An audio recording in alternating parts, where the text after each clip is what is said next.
Hello, I'm Svitek, 360 Creative Coach.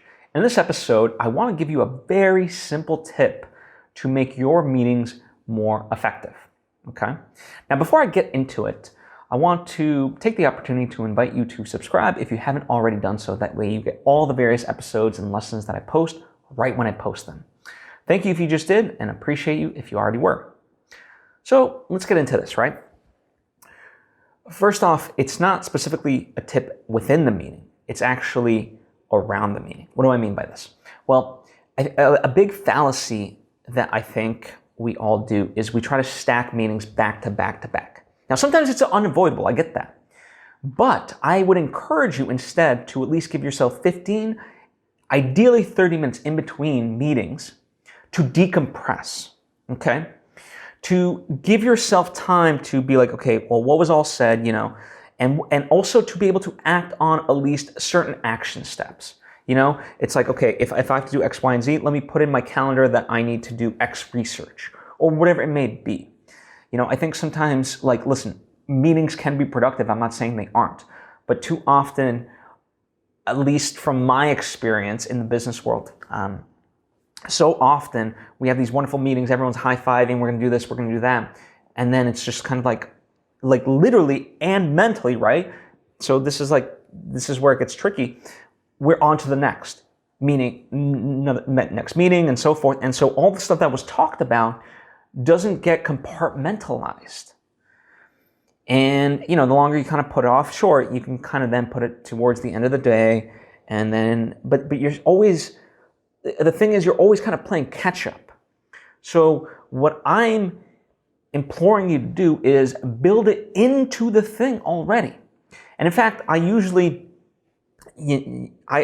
try to have if there, whether it's me or maybe some other people, a pre-meeting ritual, even if it's 15 minutes of going into it, do I need to have anything prepared going into this meeting and so forth so I can be at my sharpest.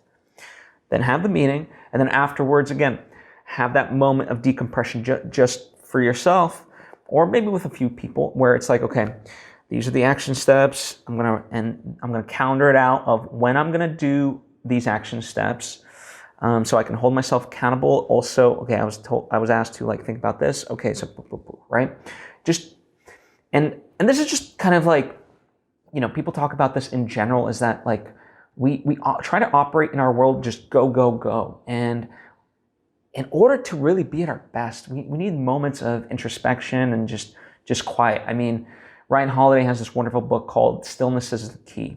And so, when it all said and done, what I'm asking you to do is to build in those moments of stillness after those meetings. And not because you can't handle it, but because it'll actually make you more productive. Right? Honestly, it's as simple as that. Ryan Holiday's book is one example of all the kind of facts and science behind it.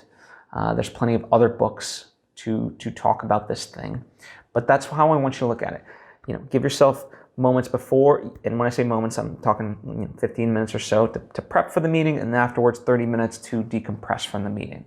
Okay?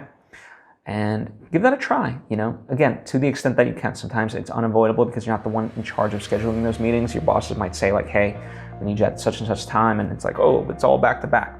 I get that. But as much as you can, try to buffer that time so you can decompress. And let me know how it goes for you.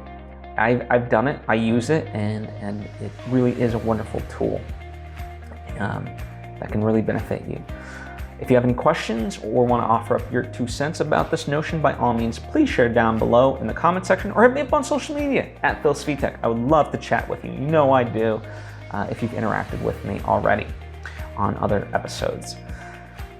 Also, if you think this little tidbit might be of benefit to someone in your life, by all means, please share it with them. I would certainly appreciate it, and I hope that it benefits them. And to that effect, I appreciate you and hope to see you next time.